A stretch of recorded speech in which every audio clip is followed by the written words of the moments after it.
tatlong araw. Tinetest kung matino pa ako, naalala ko ba lahat, nasaan ka, ilan to. Grabe, ginawa akong great leader. Pala, tinanong ko asawa ko, utak ang ginalaw eh. Hindi ba? So kung ang kaaway po, lagi kang kakausapin, alam mo ba kung anong ginagawa niya? Yung utak mo nililiw na niya. Pag nag-iisa ka, pagka nagkakaroon kayo mag-boyfriend, girlfriend, mag-asawa, o diba? Alam mo kung anong kinikiliti niya sa'yo? Hindi naman kinikili. Utak mo. Yeah? Saan ba napwesto si Satan? Sa tingin niyo, saan napwesto si Satan? Sa tabi. Sa is. Ha? Eh, saan nga? Ang utak kasi nasa loob eh. Dito. Nagawa ng yes. So kaya pag nararamdaman mo pa lang, i-rebuke mo na. I-rebuke mo na. Sabi mo, I'm a child of God. So ngayon, ito na. Malapit na po katapos dahil ito po. Sabi, ulitin ko ulit. The one who calls you is faithful and he will do it. Ngayon, punta tayo sa Hebrews. Kasi habang nagsasalita yung aking asawa kanina, hindi ko man alam na gagawin na ni Pastor Edwin yun. Pero, sabi niya, anak, punta ka doon, ituloy mo na. Tapos pumunta dito si brother. Hindi mo nga gusto ko. Diba? Alam niyo, ako po, talaga mahilig sa kanta. Pero yung boses ko, umaayaw sa kanta. Pero nakakapagpig po ka ng Bible study na wala akong worship leader. Basta ang babanatan mo lang dyan. O aking Panginoon, ikaw ang higit na kailangan ko. Ang makilala ka, paglingkuran, ang lahat ng puso ko.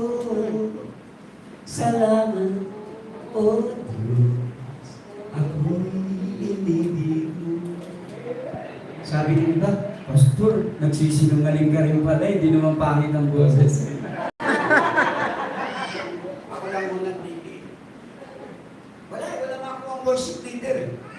Kaya nga nung nag-pray po ako, worship leader ang binigay ng Diyos.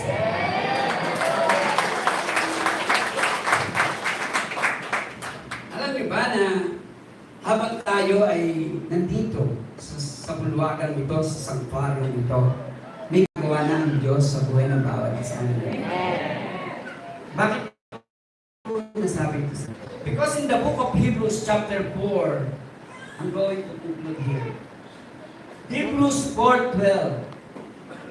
Kasi ayaw kong sayangin ang pagkakataon po na ito na ibinigay ng Diyos sa atin na kagaya nga nasabi ko po sa inyo, habang tayo nandito, bakit ka pumunta rito? Di ba? Kaya ako pumunta rito para sumamba sa ating Diyos. Bakit si Abraham nakikipaglaro sa anak niya si Isaac, ini-enjoy niya yung gift na Lord na binigay sa kanya. And then after that, sa kanyang pag-enjoy, sinabi ng Diyos sa kanya, Abraham, go to Mount Moriah. Bring your Isaac. Yeah? So, alam ni Abraham, alam ni Isaac, sila lang dalawa kasama yung alipin. Kasi alam niya ang principle ng worship. Tapos, Dad, nasa yung ram? Nasa yung kahoy? Wala lahat. Diba? Lumakat. Papuntang Mount Moriah. Sa top.